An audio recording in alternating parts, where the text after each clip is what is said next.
Hi there, I'm Sean Hanley and I'm Associate Professor of Comparative Central and East European Politics, and I teach a second year BA module called Politics and Society in Central and Eastern Europe.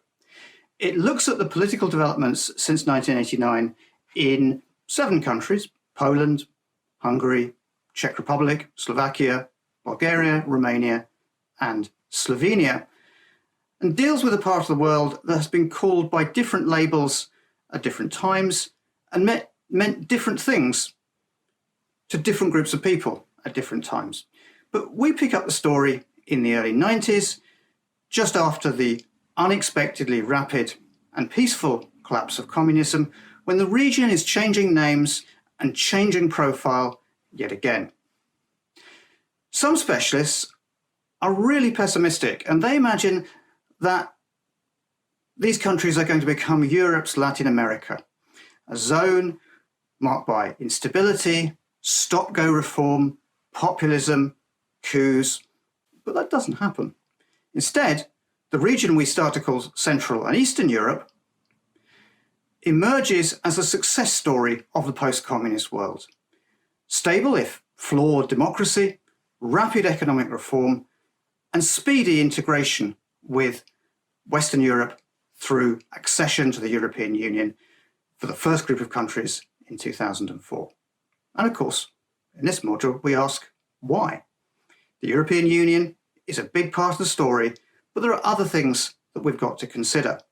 The weakness of civil society and protest, often seen as a weakness of democracy, may paradoxically have helped.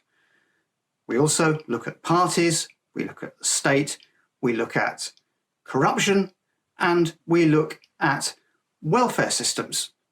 Many people in the region hope that it might become a kind of latter-day Nordic, Swedish model of a social market economy. And that doesn't quite happen. But this region has got another surprise in store more recently. Just when we thought that it was a consolidated belt of democracies, albeit poorer, less well-functioning than West European states, we have another surprise. In the last 10 years, we start to see the rise of populist movements. We start to see the rise of movements which say, we want to do things differently, we want a more social, a more Christian model, and we don't want to emulate the West anymore.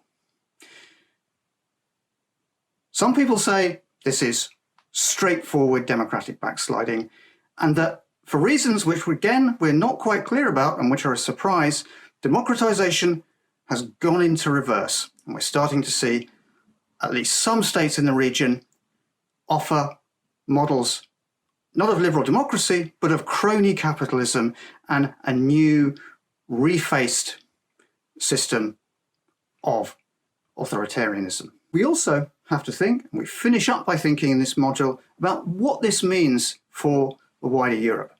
Hungary's Prime Minister Viktor Orban, who is just one of these politicians who says he has a different model, who others suspect of being in the vanguard of a new wave of authoritarianism at the heart of the European Union, famously said that he once, as a young anti-communist liberal student, thought that Europe was the future of Hungary. He now reckons that his particular model of national populism could be the future of Europe. Is he right? Perhaps, perhaps not. But it's certain that what's going on in this region, which is one of many challenges and crises the European Union currently faces, will shape the way things turn out. And we finish up by trying to take a look ahead, if it's possible these days, into the future, at the different scenarios that might emerge. And I also look ahead, and I look forward, if you take this module, to maybe discussing these issues with you at UCL SSEES at some point.